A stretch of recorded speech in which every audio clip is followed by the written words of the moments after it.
Ready for a deep dive? This one's going to feel surprisingly current, even though it comes from way back in 1904. Oh, yeah.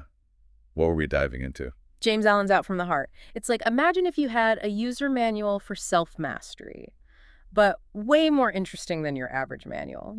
Okay, I like where this is going. Self-mastery, huh? We've all had those moments where we're like, I want to level up in life. How do I actually do that? And Allen's saying, it's totally doable, but get this. It all starts with what's going on inside. And that's what's so fascinating about this idea. It's still so relevant today. Right. Like, think about it. We're surrounded by these external solutions, quick fixes, life hacks, but Alan's taking it way back to basics, back to the source. Exactly. He's saying your life, it's a reflection of your inner world. Kind of like you can't get grapes from thorns, right? Or figs from thistles. He uses that analogy. It's so good. He talks about a seed, then the tree, the blossom, then finally the fruit. And our thoughts, those are the seeds. And they're going to grow into our reality whether we're paying attention or not. That's a powerful way to think about personal responsibility, isn't it? Yeah. If you don't like the fruit of your life, the circumstances, the experiences, you got to look at what you're planting in your mental garden. So true. And it's easy to get caught up blaming everything else for our problems.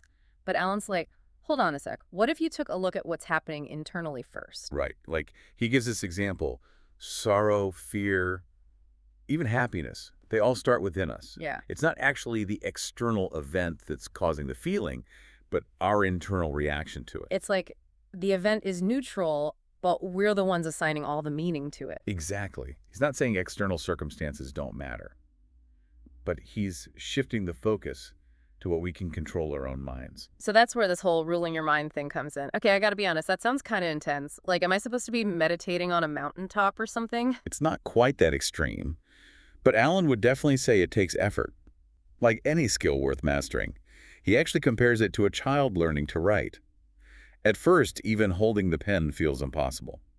But with practice, it becomes second nature. So you're saying our thoughts are kind of like that too. Each time we think a certain way, we're strengthening that neural pathway. Exactly. Every time we react a certain way, there it goes again, getting etched a little deeper.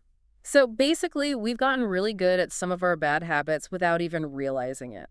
Just by doing them over and over again for years. That's the thing about habits, they can sneak up on us. But here's the good news. Wait, there's good news. It works both ways. Just as we've unknowingly cultivated negative patterns, we can consciously cultivate positive ones. We can change those grooves. And that's where Alan's ideas about habit building come in. It's not like some mystical thing. It's about really understanding how our brains work. Every single thought, every action. It's like we're carving a groove in our minds. The more we repeat it, deeper the groove gets, easier it becomes to fall into that same pattern again and again. Okay, so our brains are like a record player, and our habits are the grooves.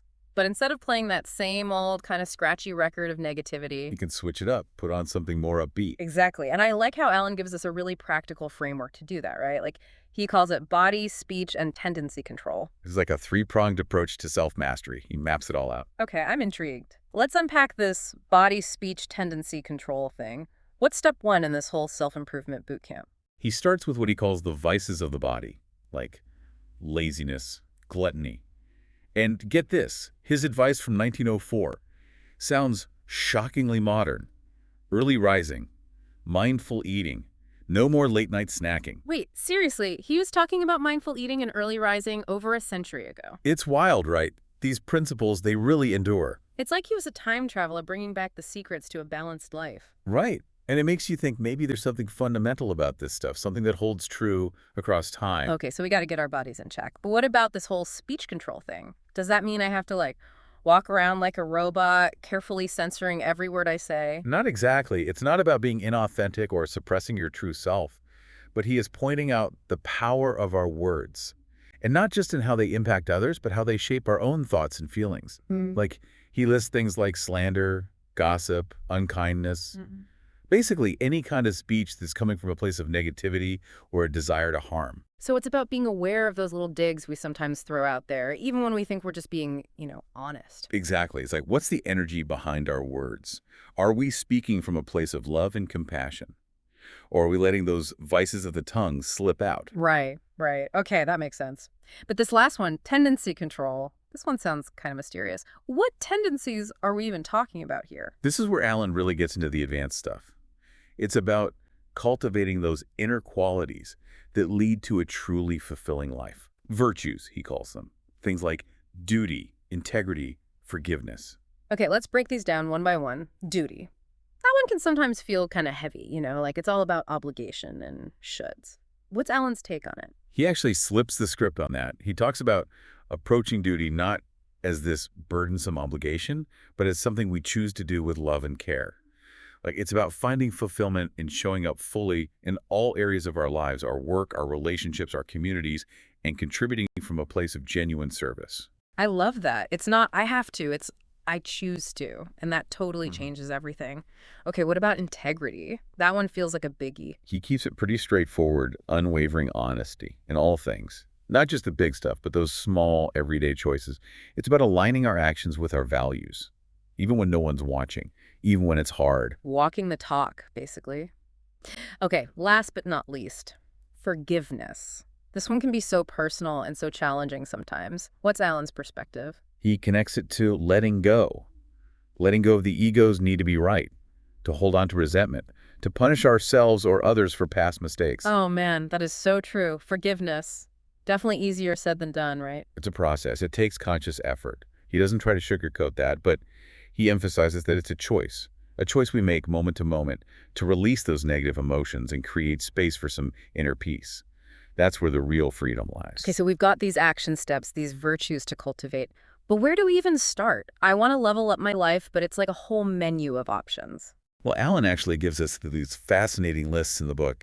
Vices to overcome, virtues to cultivate. It's like a roadmap for the mind.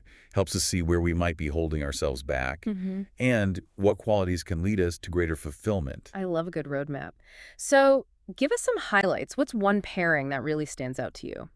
One that I find really powerful is hatred versus love. He talks about how destructive hatred is, how it just festers within us and poisons our experiences.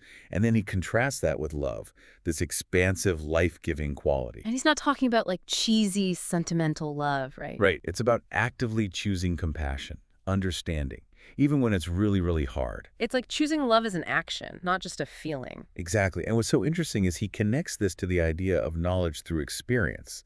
Like he says, as we embody the positive, as we practice love instead of giving into hatred, that's when we understand at a much deeper level why that's the path to true happiness. It's like we have to live it to really get it. Precisely. It's not just an intellectual understanding. It's about a transformation. Happens from the inside out. It's like we're taking our internal software and we're doing a major upgrade. Yeah, swapping out those old programs, the ones that keep us stuck. Right. Upgrading to something way more powerful, way more aligned with who we really want to be. And Alan gives us the tools to do it. Remember those lists? Vices and virtues? Yeah, like a roadmap. Yeah. So what's another one of those pairings? Another mini lesson in self-mastery. Let's go with anger versus patience. We've all been there, that feeling of anger taking over. Oh, yeah. Not fun. Not fun at all. But you're not saying we should just become like these emotionless robots, are you? No, Alan's not saying that. It's more about cultivating patience, like an antidote to that knee-jerk anger response. Which, let's be real, is definitely easier said than done. Any tips on actually practicing that? He says it's about consciously choosing our response.